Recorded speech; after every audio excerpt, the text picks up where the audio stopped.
నమస్తే. ఇన్నాళ్ళు నన్ను సపోర్ట్ చేస్తూ, ఎంకరేజ్ చేస్తూ మీ ప్రేమను నాకు అందిస్తున్న ప్రతి ఒక్కరికి కృతజ్ఞతలు. అలాగే ఈ వీడియో కూడా ఖచ్చితంగా మీకు ఉపయోగపడుతుంది. లైక్, షేర్ అండ్ సబ్స్క్రైబ్ చేసి మీ సపోర్ట్‌ని నాకు అందించండి. అలాగే ఈ వీడియో పట్ల మీకున్న అభిప్రాయాన్ని కామెంట్ సెక్షన్‌లో కామెంట్ చేసి తెలియజేయండి. ఇప్పుడు వీడియోని చూద్దాం. నమస్తే. ముందుగా ప్రేక్షకులకి శ్రీ క్రోధినామ సంవత్సర ఉగాది శుభాకాంక్షలు. మరి ఈ క్రోధినామ సంవత్సరం ద్వాదశ రాశులకి కూడా ఎలాంటి ఫలితాలను ఇస్తోందో మనకు తెలియజేయడానికి మనతో పాటు సిద్ధంగా ఉన్నారు ప్రముఖ ఆధ్యాత్మికవేత్త, వాస్తు జ్యోతిష పండితులు నిట్టల ఫణిభాస్కర శర్మ గారు. మరి వారి ప్రిడిక్షన్స్ ని ఇప్పుడు చూద్దాం. సింహరాశి వారికి క్రోధినామ సంవత్సరం ఎలాంటి ఫలితాలను ఇస్తోందో ఇప్పుడు చూద్దాం. వీక్షకులందరికీ నమస్కారం. అందరికీ కూడా శ్రీ క్రోధినామ సంవత్సర ఉగాది శుభాకాంక్షలు. ఈ క్రోధినామ సంవత్సరంలో సింహరాశి వారికి గోచార ఫలితాలు ఏ విధంగా ఉన్నాయి అనేటువంటి విషయాన్ని నేను రాసినటువంటి ఈ భవిష్యదర్శిని పుస్తకం ద్వారా, ఈ వీడియో ద్వారా క్లుప్తంగా తెలియజేసేటువంటి ప్రయత్నం చేస్తాను. సింహరాశి వారికి ఈ సంవత్సరం ఆదాయం 2, వ్యయం 14, రాజ్యపూజ్యం 2, అవమానం 2. అలాగే ఈ సంవత్సరంలో ఈ రాశి వారికి మే 1వ తారీఖు వరకు గురుడు 9వ ఇంట తామ్రమూర్తి, తదుపరి 10వ ఇంట సువర్ణమూర్తిగా సంచారం చేస్తారు. శనేశ్వరుడు సంవత్సరం పొడవునా కూడా 7వ స్థానమందు తామ్రమూర్తిగా సంచారం చేస్తారు. రాహుకేతువులు సంవత్సరం మొత్తం 8, 2వ స్థానాలలో సువర్ణమూర్తులుగా సంచారం చేస్తారు. అయితే సింహరాశి వారికి ఈ సంవత్సరంలో దీర్ఘ సంచార గ్రహాలైనటువంటి గురుగ్రహం కానీ, శనేశ్వరుడు కానీ, రాహువు కానీ, కేతువు కానీ, ఇలా గ్రహాలన్నీ కూడా వ్యతిరేకమైనటువంటి ఫలితాలని ఇస్తూ ఉన్నాయి. అందుకని మనం చూసాం ఆదాయం 2, వ్యయం 14 ఉంది. ఆదాయం తక్కువ, ఖర్చు ఎక్కువ. జాగ్రత్తగా ఉండాలి. మరి ఈ గోచార ఫలితాల్లో గురుడు ప్రతికూలము, శని ప్రతికూలము, రాహువు ప్రతికూలం అంటే మరి సంవత్సరం మొత్తం మనం ఎలా సాగుతుందంటే, సంవత్సరం మొత్తం కూడా బాగాలేదని చెప్తే మాకు ఎలా సాగుతుంది, మీరు ఏదైనా పరిష్కార మార్గం చెప్పాలి కదా అంటే ఒక విషయం గుర్తుపెట్టుకోవాలి. ఇది గోచారము. 30% ఫలితాలని గోచారం ద్వారా ఒక జీవితానికి మనం అన్వయం చేస్తాం. మిగతా 70% ఫలితాలు జాతకంలో ఉండేటువంటి దశాంతర దశల బట్టి ఆధారపడి ఉంటాయి.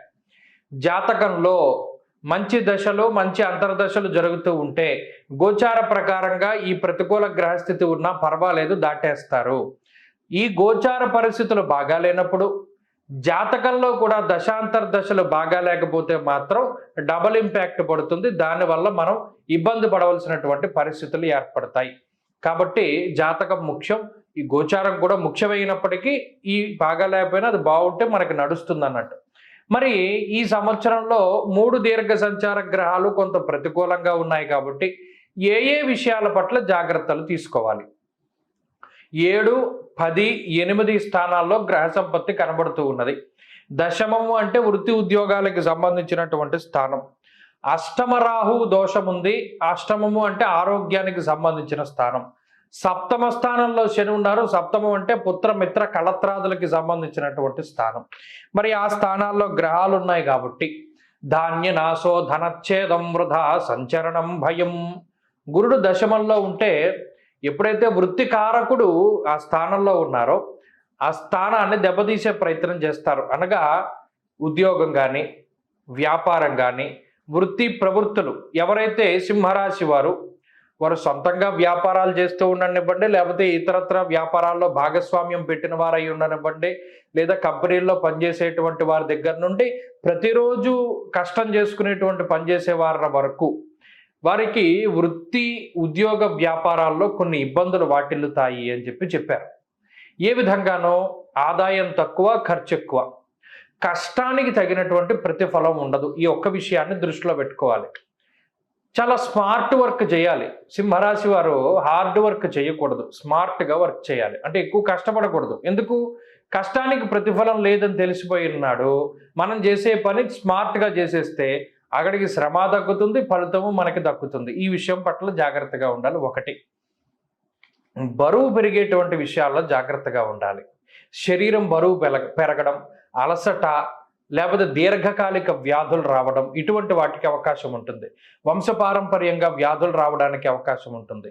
7, 8 స్థానాల్లో ఎప్పుడైతే పాపకర్తరి, శనికర్తరి దోషము, అటు సప్తమంలో ఉన్నటువంటి శనికి కర్తరి దోషం రాహుకి ఏర్పడి ఉంటుందో అందువల్ల కూడా సమస్యలు ఏర్పడతాయి. ముఖ్యంగా దేహపీడ మన క్లేశం చతుష్పాదమృగాద్భయం రాజకోపం ప్రవాసంచ అన్నారు. దేహపీడ మన క్లేశం. అష్టమంలో రాహు ఉండడం వల్ల ఏమవుతుంది? అష్టమం సౌభాగ్య స్థానం, ఆరోగ్య స్థానం, లేదా కొన్ని మర్మాంగాలకి సంబంధించినటువంటి స్థానం, వాటికి సమస్య ఏర్పడుతుంది అన్నాడు. అంటే ఆడవారైతే ఆడవారు, మగవారైతే మగవారు, వారికి ఉండేటువంటి ప్రత్యుత్పత్తి అవయవాలు ఏవైతే ఉన్నాయో, అంటే ఈ రీప్రొడక్టివ్ సిస్టమ్ మీద ఎక్కువ ప్రభావాన్ని చూపెడుతుంది. అంటే యూరినల్ ఇన్ఫెక్షన్స్ దగ్గర నుండి, కిడ్నీలో స్టోన్స్ దగ్గర నుండి రకరకాలైనటువంటి వ్యాధులు రాహు కలిగించడానికి అవకాశం ఉంటుంది. కాబట్టి చాలా జాగ్రత్తగా వ్యవహరించాలి. మరీ ముఖ్యంగా గ్యాస్ట్రిక్ సమస్యలు, స్కిన్ ప్రాబ్లమ్స్, వెన్నుపాముకి సంబంధించిన సమస్యలు, ఇటువంటి వాటిని రాహు కలిగించడానికి అవకాశం ఉంటుంది. చాలా జాగ్రత్తగా వ్యవహరించాలి. అలాగే వృత్తి ప్రవృత్తుల్లో ఈజీ మనీ కోసం ప్రయత్నం చేయకూడదు. కష్టపడే ముందుకు వెళ్ళాలి. ఇందాక చెప్పినట్టు కష్టం కాకుండా స్మార్ట్ వర్క్, చాలా ఈజీగా పనిచేయాలి. అటువంటి వాటి మీద ఎక్కువ దృష్టి పెట్టాలి. ఉద్యోగాన్ని ఎట్టి పరిస్థితుల్లోనూ వదులుకోకూడదు. వెనకాల ఏదైనా సపోర్ట్ ఉంటేనే కానీ కొన్ని క్రూరమైనటువంటి నిర్ణయాలు తీసుకోకూడదు, సాహసోపేతమైన నిర్ణయాలు తీసుకోకూడదు. చాలా జాగ్రత్తగా ఉండాలి. కుటుంబం పట్ల చాలా బాధ్యతగా వ్యవహరిస్తూ ఉండాలి. సంతానానికి సంబంధించినటువంటి శ్రద్ధ పెడుతూ ఉండాలి. సప్తమంలో ఉండేటువంటి శనేశ్వరుడు కొంచెం అటు జీవిత భాగస్వామి ఆరోగ్యం పైన, సంతానం తాలూకు ఆరోగ్యం మీద ప్రభావాన్ని చూపెడతారు. మరి ఈ గ్రహస్థితి ఎవరికి ఉపయోగపడుతుందంటే మొత్తానికంటే విదేశాల్లో ఉంటున్నటువంటి సింహరాశి వాళ్ళకైతే ఇది టాప్ మోస్ట్గా ఉపయోగపడుతుంది.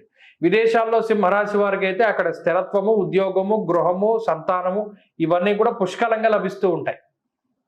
దేశం దాటి బయటికి వెళ్ళిపోవడానికి, అది చదువుకైనా, ఉద్యోగానికైనా, మరి ఏ తరతరాకైనా బయట ఉండేటువంటి వారికి మాత్రమే ఈ గ్రహస్థితి ఎక్కువ ఉపయోగపడుతుంది. కాబట్టి ఇక్కడ నుండి బయట దేశాలకు వెళ్ళి పనిచేసేటువంటి వారు, క్యాబ్ డ్రైవర్లు, లేకపోతే మరి ఏ తరతరా పనులు చేసుకోవడానికి కువైట్, ఇంకో దేశాలు వెళ్ళిపోతారే, వారు లాభపడతారు.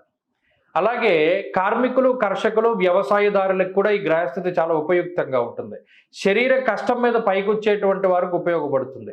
ఈజీ మనీ కోసం వెంపర్లాడేటువంటి వారికి జూదము, లేకపోతే మరి ఏ తరత్ర జూదంలో పెట్టేటువంటి వారు, స్పెక్యులేషన్, ఇటువంటి వాళ్ళు మాత్రం దారుణంగా వారి యొక్క జీవితాలను కోల్పోతారు. అది ఒకటి జాగ్రత్తగా చూసుకుంటూ ఉండాలి. అలాగే శనేశ్వరుని సప్తమ స్థాన స్థితి వల్ల కొంత కుటుంబానికి దూరంగా వెళ్ళేటువంటి పరిస్థితులు కూడా ఉంటాయి. కాబట్టి జాగ్రత్తగా చర్యలు తీసుకోవాలి. ఇందులో కుటుంబ సభ్యుల యొక్క ఆదరాభిమానాలు పోగొట్టుకోకుండా ఉండాలి. కుటుంబ సభ్యులతోటి సత్సంబంధాలను పెంచుకునేటువంటి విధంగా ఉండాలి. మాట పట్టింపులకి అవకాశం ఉంటుంది. ఒకానొక సందర్భంలో కుటుంబ సభ్యులకు దూరంగా వెళ్ళవలసి వస్తుంది. ఉద్యోగపరంగా, వ్యాపార పరంగా వెళ్ళి బయటికి వస్తూ ఉండడం చెప్పదగినటువంటి సూచన. మొత్తం మీద గత సంవత్సరం ఉన్నటువంటి పరిస్థితులు ఈ సంవత్సరం లేవు కాబట్టి కొంత జాగ్రత్తగా వ్యవహరిస్తూ ఉండాలి. అష్టమరాహు యొక్క దోషాన్ని పోగొట్టుకోవడానికి షష్ఠి ఉపవాసాలు ఎక్కువగా చేయాలి.